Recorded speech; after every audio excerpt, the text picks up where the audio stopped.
Hello everyone, my name is Ram रेगवार।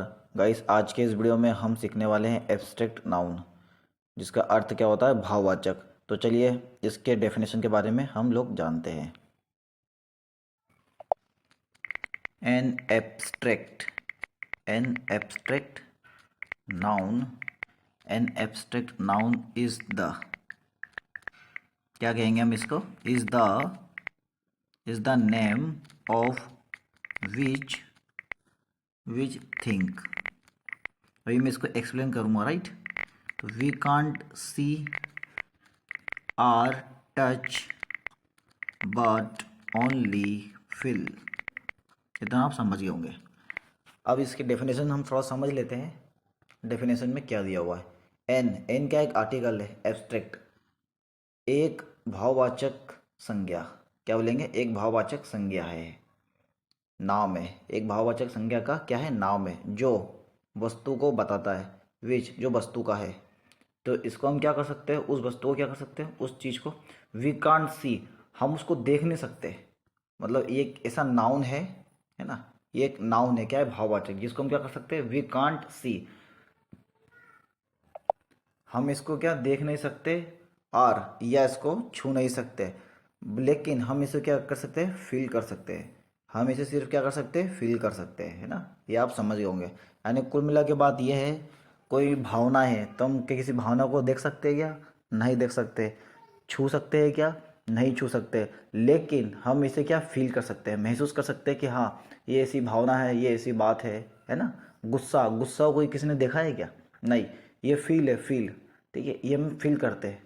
Feelings अंदर से आती है, जो चीज़ अंदर से आए, हृदय से, वो चीज़ क्या होती है, एब्स्ट्रैक्ट नाउन, भाववाचक, जो भाव आए। क्योंकि इसके अर्थ में ही भाव है, तो आप समझ सकते हैं, है ना, भाव के द्वारा। अब चलते हैं इसके एग्जाम्पल्स की ओर। इसको मैं एक बार हिंदी में एक्सप्लेन कर देता हूँ, ताकि आप इसे आसानी से याद कर पाएँ, ठीक है। तो आप ये देख सकते हैं, इसके मैंने यहाँ टाइपिंग कर दिया है। एक भाववाचक संज्ञा किस वस्तु का नाम है, यानी जिस वस्तु का नाम है हम देख या छू नहीं सकते, बल्कि इसे सिर्फ महसूस कर सकते हैं। इसकी सीधी सी बात है। अगर आपको इसके और नाउन्स पढ़ना हो, जैसे कलेक्टिव, है ना, प्रॉपर, कॉमन और मटेरियल। मटेरियल मैंने कल पढ़ा दिया है, तो आप मेरी प्लेलिस्ट में जाके उसको देख सकते हैं, उसको आप सीख सकते हैं कि उन्हें बोलते क्या, उसका यूज़ कैसे करते हैं, ठीक है। अब थोड़ा आगे चलते हैं, इसके इसके हम सीखते हैं इसके यूजेस, जो बहुत ज़रूरी है। उसके बिना तो आप समझ ही नहीं पाओगे। और उसे कैसे वर्ड्स है भाववाचक, जैसा कि आप देख पा रहे हैं। देखिए फर्स्ट नंबर 1, रेड, ठीक है। अब ये क्या है, एडजेक्टिव है, तो रेडनेस, मैंने क्या लिखा, रेडनेस। अब ये इसका भाववाचक हो गया, मतलब लालपन। दूसरा, रेड लिखा हुआ मैंने, तो रेड का क्या हो गया, रेडनेस। उसी प्रकार मैंने क्या लिखा, ब्रेव। ब्रेव का मतलब क्या होता है, बहादुर। अब मैंने लिखा ब्रेवरी, यानी शौर्य, बहादुरी। तो क्या किसी ने, देखो, किसी ने क्या करा, बहादुर को देखा है, तो वो क्या हो गया, एडजेक्टिव। जो देखा है वो एडजेक्टिव, लेकिन जो फील करा बहादुरी, इमोशंस उसकी, उसको क्या बोलेंगे हम, ब्रेवरी, यानी बहादुरी। ये आपको समझना है, बहादुरी, ठीक है। और ये लालपन, ठीक है, लालपन, बहादुरी, ठीक है। और उसके बाद बहुत सारे वर्ड से मैं आपको टाइपिंग करके बता रहा हूँ। देखिए सॉफ्ट, सॉफ्ट क्या, मुलायम। अब मैंने क्या लिखा, सॉफ्टनीस, मुलायमपन, मुलायमपन। अब किसी ने मुलायमपन को देखा है क्या, नहीं। सिर्फ मुलायम है ये देखा है। जैसे मान लीजिए कोई गद्दा है, क्या है, मुलायम है। अब ये मुलायमपन है, तो मुलायमपन को हमने फील करा है, क्या है, मुलायमपन है यार, मतलब अपन ने फील करा उसको, उसको महसूस करा है कि ये ऐसा गद्दा है। ऐसे तो छूने से तो पता चल गया, बट देखने से भी लगता है कि हाँ चलो कोई बैठा है तो हमको दिख रहा है, तो अपन को फील कर रहे हैं, है ना। फील करना ही एब्स्ट्रैक्ट नाउन होता है। अगला,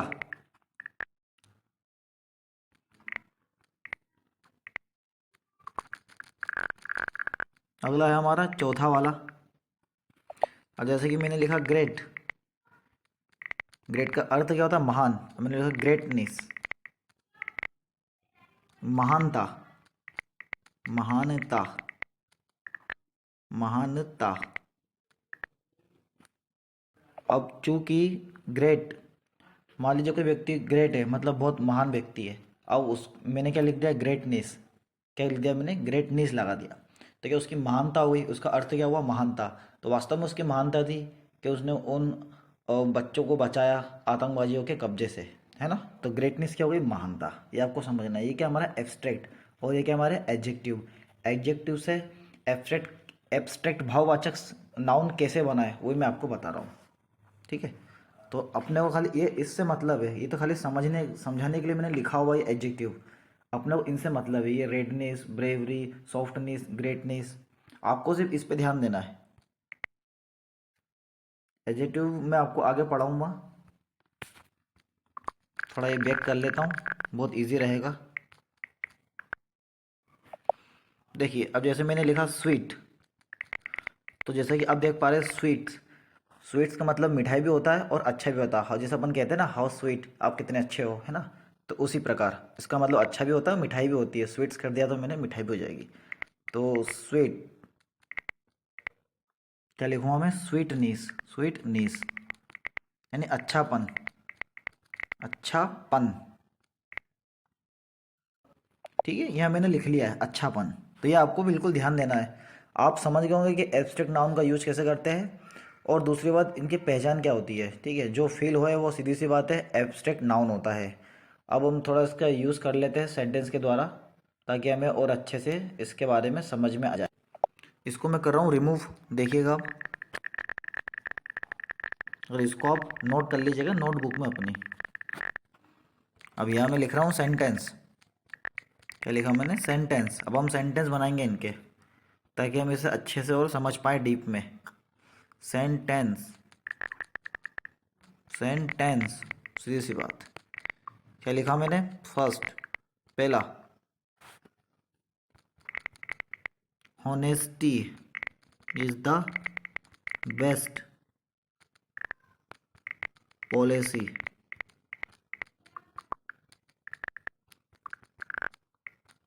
ईमानदारी सबसे अच्छी नीति है। ईमानदारी क्या है, सबसे अच्छी नीति है। उसी प्रकार सेंटेंस नंबर 2, अभी मैं इसका बताऊंगा आपको, पहले मुझे टाइप कर लेने दीजिए आप। Without health there is no happiness, ठीक है। बिना स्वास्थ्य के खुशी नहीं है कहीं भी स्वास्थ्य के बिना कोई खुशी नहीं है, यह हमेशा कह सकते हैं। पीछे से आप ट्रांसलेट कर लो या आप आगे से कर लो, ठीक है। बिना स्वास्थ्य के कहीं खुशी नहीं है। वास्तव में अगर मान लो कि कोई धनी व्यक्ति है ना, उसके पास बहुत पैसा है, बहुत धनी है, बहुत समृद्ध वाला व्यक्ति है, अगर उसकी आँख नहीं है, उसके हाथ पैर चल नहीं पाते, ठीक है, और वो थोड़ा रेंगते हुए चलता है ना, और बेरा है, तो उसके पैसे होने का कोई मतलब नहीं है, ठीक है। तो खुशी, जहाँ खुशी हो, जैसे मान लीजिए किसी पास मतलब कोई पुअर है, पैसे कम है ना, और उसके पास खुशी है, हर तरह से वो मैनेज करके खुश रहता है, वो बहुत बड़ी चीज़ है। खुश होना बहुत बड़ी चीज़ है। तो जो खुशी है हमारी, वो क्या हो गई, एब्स्ट्रैक्ट नाउन हो गई, है ना। ये लिखा हुआ है इधर देखिए, तीर के द्वारा देखिए आप, हैप्पीनेस, क्या लिखा हुआ है, ये खुशी। हैप्पीनेस का अर्थ क्या होता है, खुशी, ठीक है। और हैप्पी का अर्थ होता है खुश, सीधी सी बात। तो हैप्पीनेस क्या हो गई हमारी। अच्छा, हैप्पी हो गई एडजेक्टिव। जैसे आप बोलते हैं ना, आप बहुत खुश नज़र आ रहे हो, और ये आपकी खुशी देख के मैं तो चौंक गया ना, तो खुशी देख कर, तो खुशी क्या हो गई हमारा एब्स्ट्रैक्ट, और हैप्पी क्या हुआ एडजेक्टिव। बस मैं आपको यही बता रहा हूँ। अब सेंटेंस नंबर पहले में आइए आप, इसको मैं कर रहा हूँ थोड़ा रिमूव, स्पेस कम है, थोड़ा ऊपर कर लेता हूँ बस, ताकि वो टाइप करने में आसानी हो। स्वास्थ्य, स्वास्थ्य के बिना कोई खुशी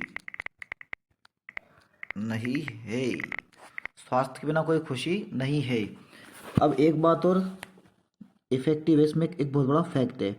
जैसे लिखा हुआ है ऑनेस्टी, अब ऑनेस्टी क्या हो गई हमारी एब्स्ट्रैक्ट, और इसका अर्थ क्या होता है, ईमानदारी। तो हमने क्या करा, ईमानदारी को क्या करा, फील करा।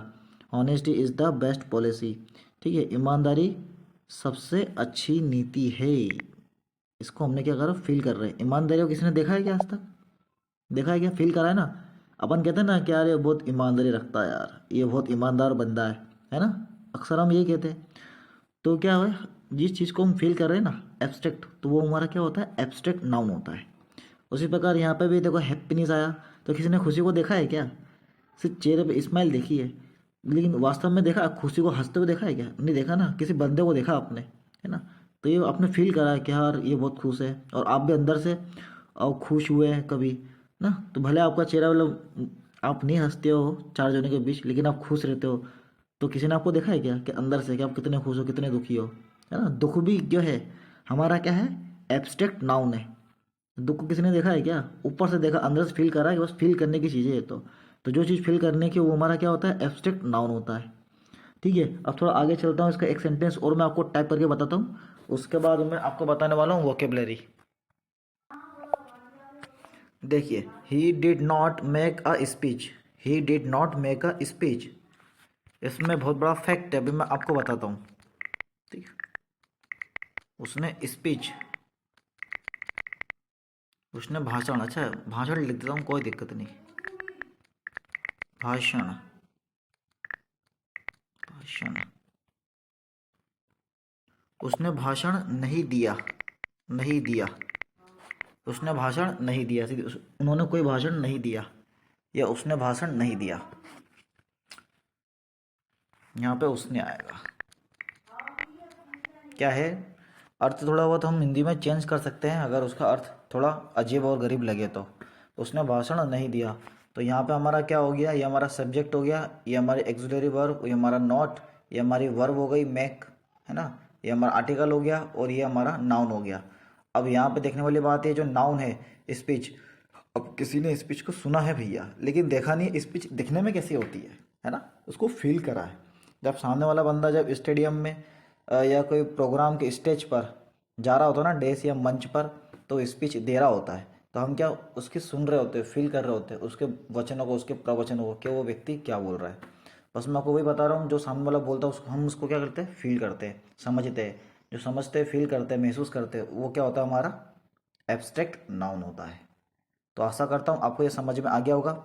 अब कुछ वोकेबलरी में आपका जो आज आपको बताने वाला हूँ, ठीक है, और याद करने की विधि में आपको बताने वाला हूँ कि आपको कैसे याद करना है। जिस विधि से मैं आपको बता रहा हूँ, तो आप सोशोलॉजिक, जियोग्राफिक और केमिस्ट्री, मैथमेटिक्स, जितने भी अदरवाइज आप विषय पढ़ रहे हो, बिल्कुल पढ़ना छोड़ दोगे। अब इंग्लिश के ही टीचर बन जाओगे, ये मेरी गारंटी है। इस वीडियो के बाद आपको ऐसा लगेगा कि इंग्लिश हलवा लगेगी, कि एक बार आपने खा लिया तो बस आनंद ही आनंद हो जाएगा आपका।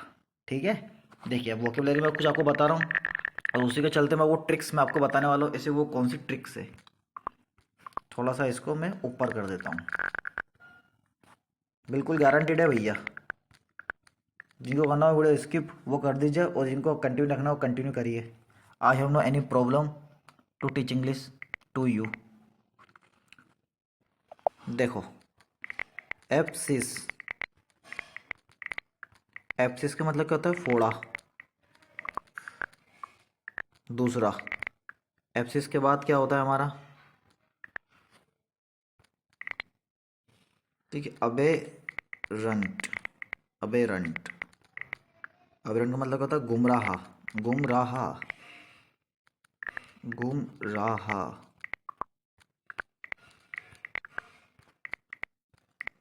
एब्सर्ड, बेतुका।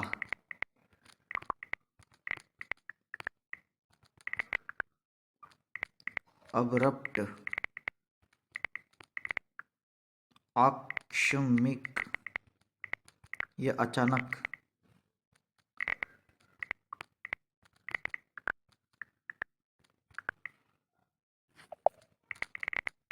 क्लेवर, क्लेवर ना लिखते हुए डल कर देते, डल। डल का मतलब क्या हुआ, डल का मतलब सुस्त व्यक्ति, सुस्त। तो ये थोड़ा और आगे कर देता हूँ मैं, ताकि थोड़ा देखने में अच्छा लगे आपको। देखिए, सबसे पहले समझते हैं एप्सिस। एप्सिस, एप्सिस का अर्थ क्या हुआ, फोड़ा। एप्सिस का अर्थ क्या होता है, फोड़ा। और अबेरेंट का मतलब क्या हुआ, गुमराह। उसी प्रकार एब्सर्ड का मतलब क्या हुआ, बेतुका। अब्रप्ट का मतलब क्या हुआ, आकस्मिक या अचानक। और डल का मतलब क्या हुआ, सुस्त। अब भैया इन्हें याद कैसे करना है, बहुत इजी है। पूरे भारत में एक ऐसी ट्रिक्स में लेके आया हूँ, बिल्कुल क्या पूरी डिक्शनरी याद कर लोगे एक साल के अंदर, ये मेरी गारंटी है। इस वीडियो के बाद आपको कहीं भटकने की जरूरत पड़ेगी नहीं, आप कहीं भटकोगे भी नहीं, और भटकोगे नहीं तो कहीं अटकोगे जरूर। ठीक है, फिलहाल तो अब यहाँ अटक गए हो। जैसे लिखा हुआ एप्सिस, क्या लिखा हुआ है ये एप्सिस, क्या होता है फोड़ा। अबेरेंट का मतलब क्या होता है गुमराह। एब्सर्ट का मतलब क्या होता है बेतुका। अब्रप्ट का मतलब क्या होता है आकस्मिक या अचानक। एडजेक्टिव है ये ना, और ये भी एडजेक्टिव है। डल, सुस्त, ये खाली नाउन हो सकता है आपका, ये नाउन, ये दोनों नाउन है आपके। अब इन्हें याद करने की एक ट्रिक मैं आपको बता रहा हूँ। सबसे पहले आपको क्या करना है, आपके ही मोबाइल में एक रिकॉर्ड ऐप दिया हुआ है, रिकॉर्डर, वॉइस रिकॉर्डर। उसको आपको क्या करना है, ओपन कर लेना है। ओपन करने के बाद आपको एक कॉपी और पेन लेना है, ठीक है। और मोबाइल में से कुछ वोकेबलरी आपको लिखना है जो आपको याद करना हो, या आपके पास डिक्शनरी हो या ग्रामर्स, अदरवाइज कहीं से प्लेटफॉर्म से आप ले लो। और एक पेज में 10 वोकेबलरी आप लिख लो। उसको वोकेबलरी लिखने के बाद अब वो जो आपका मोबाइल है उसमें जो आपने डाउनलोड करा हुआ है या पहले से ही है वॉइस रिकॉर्डर, उसको आप ओपन करिए। ओपन करने के बाद आपको एक ही वर्ड को 2 मिनट तक रिवाइज करना है। जैसे मैंने कहा एप्सिस फोड़ा, एप्सिस फोड़ा, एप्सिस फोड़ा, यानी मुझे क्या है फोड़ा है, एप्सिस मीन्स फोड़ा। ऐसा आपको 2 मिनट तक लगभग रिकॉर्ड करना है। रिकॉर्ड करने के बाद आपके मोबाइल में आपको क्या करना है, सिंपल तरीके से उसको सुनना है ना, प्ले करना है। पॉज करने के बाद आपको फिर प्ले करना है। प्ले करने के बाद वो चलता रहेगा, ठीक है। एप्सिस फोड़ा, एप्सिस फोड़ा, एप्सिस फोड़ा, ऐसा आपको बार बार बोलना है और उसकी रिकॉर्डिंग आपको सुनना है। उससे क्या होगा, आपके माइंड में वो शब्द बैठेगा, आपको एक बार में रिवीजन होगा, याद भी होगा।